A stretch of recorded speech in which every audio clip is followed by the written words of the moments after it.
룻기도 사사 시대를 배경으로 하고 있습니다. 오늘부터 보는 사무엘서도 사울이 왕으로 세워지기까지는 사사 시대라고 말씀드릴 수 있습니다. 그래서 성경은 사사기에 나오는 사사들 그들만 사사가 아니라 사무엘서를 시작하면서 제일 먼저 등장하는 제사장 누구지요? 엘리. 엘리도 사사입니다. 그래서 우리가 조금 앞에 보면 4장 18절에 보면요, 이런 말씀이 있습니다. 그가 이스라엘의 사사가 된 지 40년이었더라. 이 말씀을 볼 때 엘리도 사사였다는 것. 엘리뿐 아니죠. 오늘 이 8장 1절에 보면 사무엘이 늙음에 그의 아들들을 이스라엘 사사로 삼으니, 그러니까 장자의 이름은 요엘이요 차자의 이름은 아비야라. 브엘세바에서 그 아들들이 사사가 되었다 이 말이죠. 그러니까 오늘 사무엘상에 들어왔을 때에 엘리도 사무엘도 사무엘의 두 아들들도 사사라고 볼 수가 있죠. 그죠? 그러니까 다시 서두로 돌아가 가지고 여호수아 이후에 사사들이 이스라엘을 다스렸고, 그리고 사사들은 사사기뿐만 아니라 룻기 그리고 오늘 사무엘상 8장까지 사사들이 이스라엘을 다스렸다는 것을 배경으로 하고 있습니다. 근데 이 사무엘상 8장은요, 굉장히 이 중요한 기점이 되는 장입니다. 사무엘상 8장에 들어와서 이스라엘 백성들이 요구 사항이 있습니다. 그게 뭐냐면 우리도 왕을 세워달라 이렇게 요구를 하는 것이고, 이것이 또 왕정 시대로 넘어가는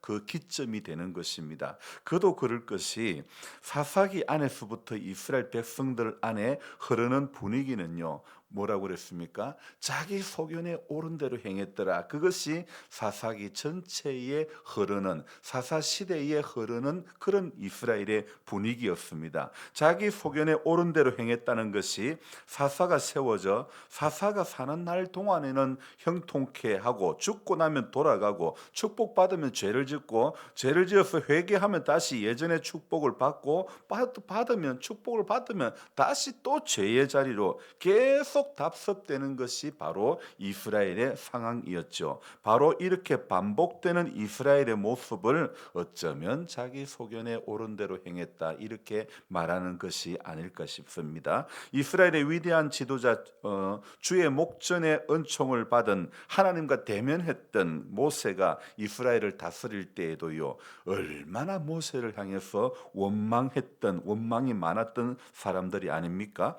여호수아의 그 고별 설교에서 나와 내 집은 여호와만 섬기겠노라, 너들도 결단하라 그랬을 때에 자기들도 그렇게 하겠다고 했지만, 그러나 성경은 여호수아가 죽고 나니까 금방 이스라엘 백성들이 어디로 돌아갔다고요? 바알에게로 금방 돌아가고 맙니다.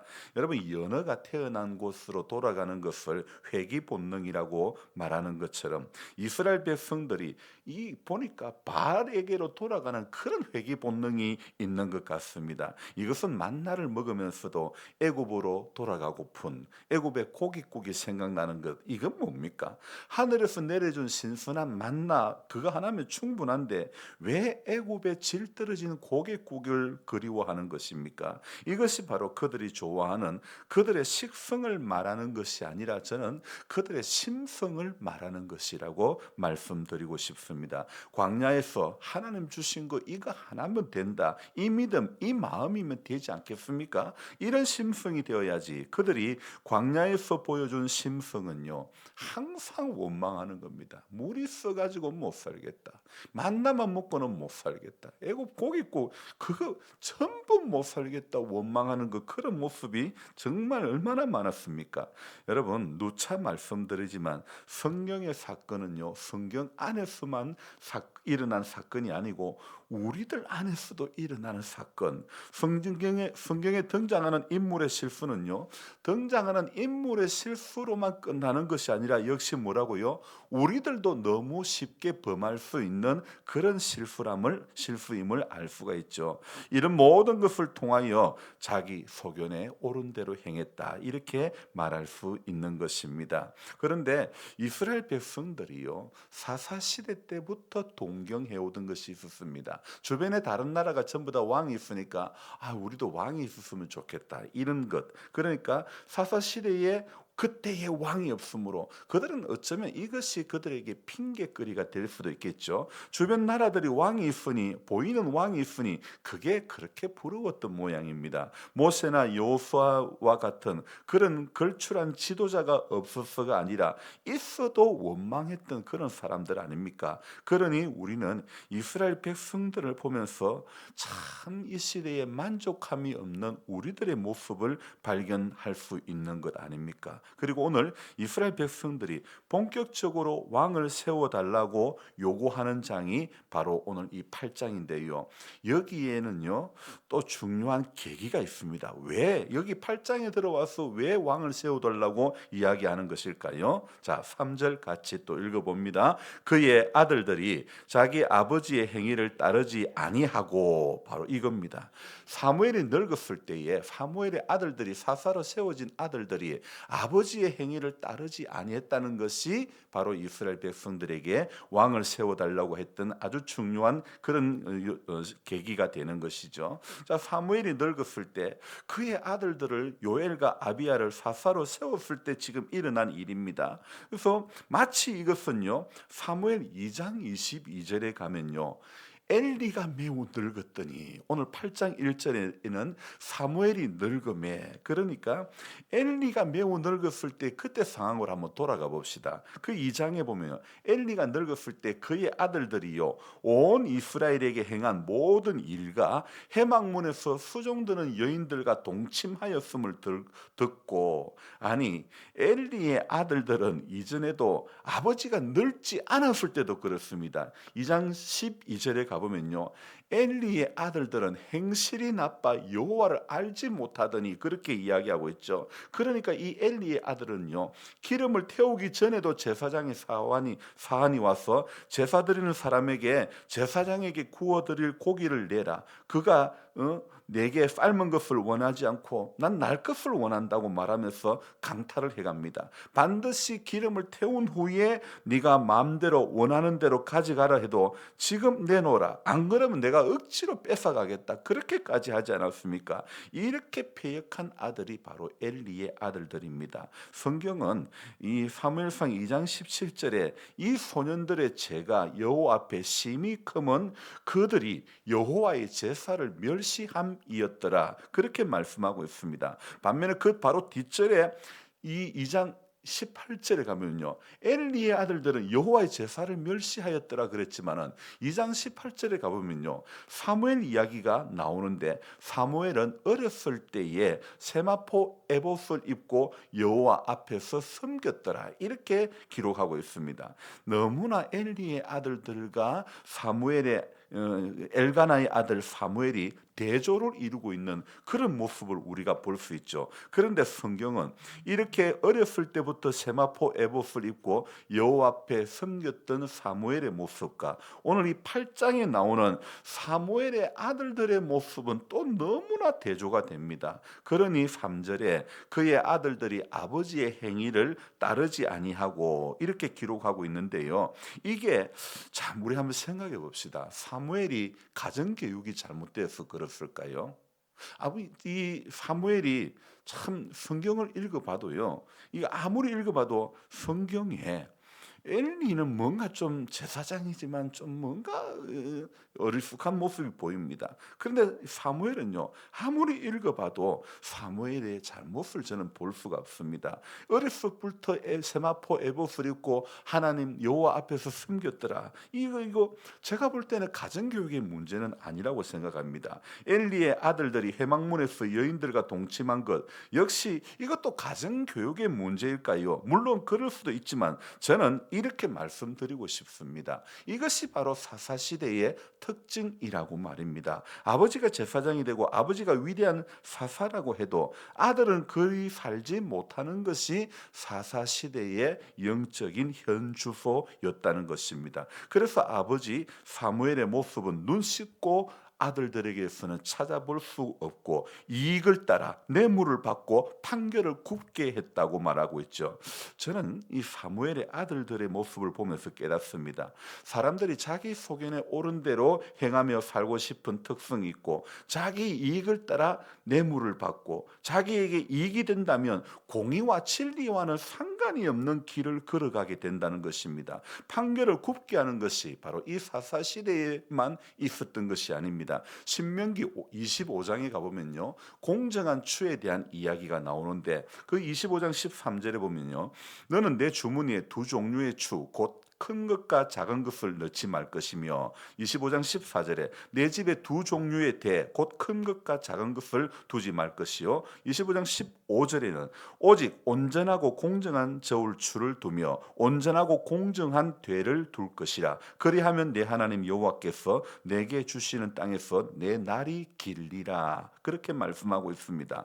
여러분 아무리 시내산에서 광야에서 가나안에 들어가면 어떻게 살아라 그렇게 교훈을 받았어도 사람들의 관심은요 공정한 추 공정한 대에 있는 것이 아닙니다. 어디에 관심요? 오늘 3절 말씀에 의하면 어디에 관심? 자기의 이익을 따라 오직 누구의 이익입니까? 이것이 공동체의 이익입니까? 자기의 이익입니까? 사무엘의 아들들 이익 아닙니까? 이 요엘과 아비야 이 두 아들 그들의 이익을 따라 가지고 뇌물을 받고 판결을 굽게 한 것 아닙니까? 지금 이 모습하고 똑같은 것이 어디에서 일어나고 있습니까? 지금 한국의 이 모습하고 똑같은 것이 한국의 법원에서 일어나고 한국의 광화문에서 일어나고 한국의 여의도에서 일어나는 것 아닙니까? 누가요? 예수 믿는 사람들이 선교 카드 만들게 하고 광화문 몰 가입하게 만들고 겉으로는 애국하자고 하는데 속으로는 전부 장사하는 것입니다. 뭐 어떻게 해요? 자기 유익을 따라 사람들을 선동하는 것 그런 모습입니다. 여러분 이거 참 안타까운 일입니다. 진보든 보수든 선동하면 돈이 되는 겁니다. 그래서 12.3 이후에 제일 돈 번 사람, 제일 이익을 본 사람이 누굽니까? 유튜버들이 얼마나 돈을 법니까? 그러니 길을 쓰고 길을 막고 집회를 하고 자기 유익을 낼 수 있는 것이라면 무엇이라든지 첨부하려고 하는 것입니다. 여러분 정말 나라 사랑하는 것이 무엇입니까? 정말 나라 사랑하는 것이 무엇입니까? 여러분 한 가지만 잘해도 나라 사랑하는 겁니다. 정말 하나님의 전에서 열심히 정말 눈물로 기도하고 새벽을 깨워 기도하는 그것만 잘해도 애국하는 겁니다. 사람 모으는 집회도 속을 들여다보면 언제나 거기에 자기 이익을 따라 그렇게 하게 되는 겁니다. 진짜 나라 사랑하는 것은요 새벽을 깨우며 눈물로 기도하는 그런 성도들이 진짜 나라를 사랑하는 성도가 될 줄로 믿습니다. 자기에게 관대하고 남에게 철저한 그런 신앙 그런 인생이 아닙니다. 두 개의 대를 두지 아니하는 사람이 애국자입니다. 온전하고 공정한 추를 두는 사람이 애국자입니다. 세마포 에봇을 입으며 여호와 앞에서 섬겼던 사무엘 같은 사람이 진짜 애국자입니다. 성경에요 다윗 같은 분도 실수를 하는데 사무엘은요 제가 아무리 봐도 참 이 사람은 올곧은 사람이다 이렇게 말씀드릴 수 있습니다. 물론 아들들의 오늘 이런 모습에서 아버지의 인생에 약간의 흠집이 될 수도 있겠지만 그래도 뜻을 정한 다니엘처럼 사무엘은 참 이 귀한 분이다 말씀드릴 수 있습니다. 다니엘도요 여러분 자기 이익을 따라 살려고 했으면 사자굴에 안 들어갑니다. 자기 이익을 따라 살려고 하면요 왕이 주는 진미에 빨대 꽂아가지고 얼마든지 편하게 살 수가 있습니다. 그러나 다니엘은 그리 아니하실지라도 이익을 따라 살지 않겠다고 결단한 것이 다니엘의 인생 아닙니까? 각오 아닙니까? 그렇게 하는 것이 바로 오늘 사무엘의 사역이었지 않습니까? 우리 역시 혼란스러운 전국의 진짜 애국이 무엇인지를 조연히 생각을 해보았으면 좋겠습니다. 광장에서 소리치는 바리새적 그런 기도가 아니라 성전에서 조용히 눈물로 기도하는 세례와 같은 기도의 사람을 하나님께서 더 기뻐하실 것 같습니다. 엘리가 늙었을 때, 사무엘이 늙었을 때 일어난 아들들의 이런 모습이 보여주는 것이 무엇입니까? 우리 다음 세대들의 모습, 어디로 튈지 모르는 MZ세대들의 모습을 성경이 어쩌면 미리 보여주는 것이라고 저는 생각되어집니다. 그래서 우리는요, 오늘 이 새벽에도 진짜 애국하는 길은 눈물로 더 기도하는 것밖에 없습니다. 좀 더 자고 싶지만은 정말 눈물로 깨어서 기도하는 것이 이 시대에 진짜 애국하는 것이 바로 이런 모습인 줄로 믿습니다. 그런 의미에서 오늘도 새벽을 깨우는 우리 성도님들 주님께서 기뻐하실 줄로 믿습니다. 눈물 흘리며 기도할 때에 하나님께서 반드시 사필기전 바르게 되도록 이 나라를 세워갈 줄로 믿습니다. 기도하겠습니다. 좋으신 하나님 아버지, 오늘 이 새벽에도 우리를 깨워주시고 하나님, 새벽 제단을 쌓으며 나라와 민족을 위해서 기도하게 하시고 또 기도의 제목을 가지고 하나님 앞에 나오게 하시니 감사합니다. 주님이 혼란스러운 상황 가운데 우리는 벌써 2달 이렇게 넘게 지내고 있습니다. 아버지 하나님, 이럴 때일수록 조용히 기도하는 것, 사람 많이 모여서 움직이는 것보다도 정말 자기의 자리에서 조용히 기도하면서 하나님의 선한 뜻을 깨달아가는 것이 정말 나라 사랑하는 길이고 애국하는 길인 줄로 믿습니다. 우리 하나님 아버지, 우리는 이 봉화에서, 이 시골에서 아무 보잘것없는 인생이라 할지라도 하나님 이곳에서 하나님 눈물로 새벽을 깨우며 기도하는 그 기도를 결코 외면치 않으실 줄로 믿습니다. 하나님 아버지, 어서 빨리 하나님 이 혼란스러운 전국이 빨리 해결되어지게 하시고 하나님의 공의와 하나님의 정의가 이 나라를 다스려 주시기를 간절히 바라옵곤 합니다.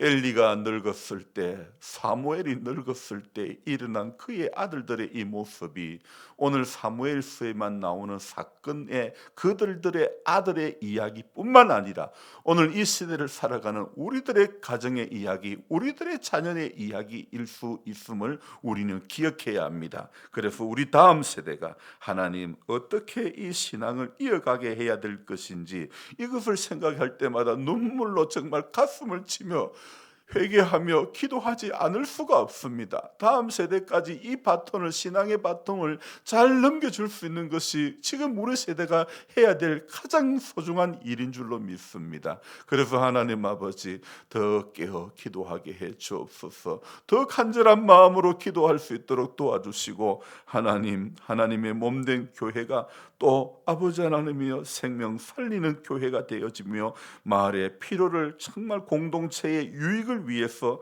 우리가 이 모양 저 모양으로 몸부림치며 애쓰며 그렇게 달려갈 수 있도록 도와주시옵소서. 우리로서는 할 수 없지만은 그러나 선하신 하나님의 능력의 장중에 붙잡힌 바 되어서 하나님 크고 대단한 일을 하는 것이 아니라 작은 것이라도 꾸준하게 해나갈 수 있는 그런 하나님의 사람들이 다 될 수 있도록 도와주옵소서. 이날 하루도 우리 연로하신 모든 분들, 또 육에 약함이 있는 모든 분들을 주님이 붙잡아 주시기를 간절히 바라옵고 원하며 존귀하신 예수님의 이름으로 기도드리옵나이다. 아멘. 간절한 마음으로 주여 부르고 기도합니다. 주여, 주여, 주여. 하나님 아버지, 고맙고 감사를 드립니다. 우리의 새벽을 깨워주시고 우리에게 오늘도 아버지 하나님이여 이 새벽 가운데서도 말씀하시는 주의 음성을 듣게 해주셔서 감사합니다. 살아계신 하나님의 놀라운 사랑 가운데 우리 모두가 붙잡힌 바 되게 해 주시옵소서. 성령의 음성에 하나님 아버지, 우리 모두가 귀를 기울일 수 있도록 도와주셔서 정말 나라 사랑하며 애국하는 일이 어떤 길인지 하나님 알게 해주시기를 원합니다. 하나님 아버지, 우리 하나님 앞에 오늘 이 하루도 말씀 앞에 서면서 하나님의 선한 뜻이 이 엘리의 아들들과 엘가나의 아들들을 보면서 우리의 인생 가운데 가운데서 남은 시간, 남은 여정 가운데서 어떻게 살아야 할지를 다시 한번 깨달아가기를 원합니다. 그래서 하나님 아버지, 이익을 따라 뇌물을 받고 판결을 굳게 있는 것처럼 하나님, 지금 이 시대가 어떤 명분보다도 전부 이익을 따라 살아가기 쉬운 시대입니다.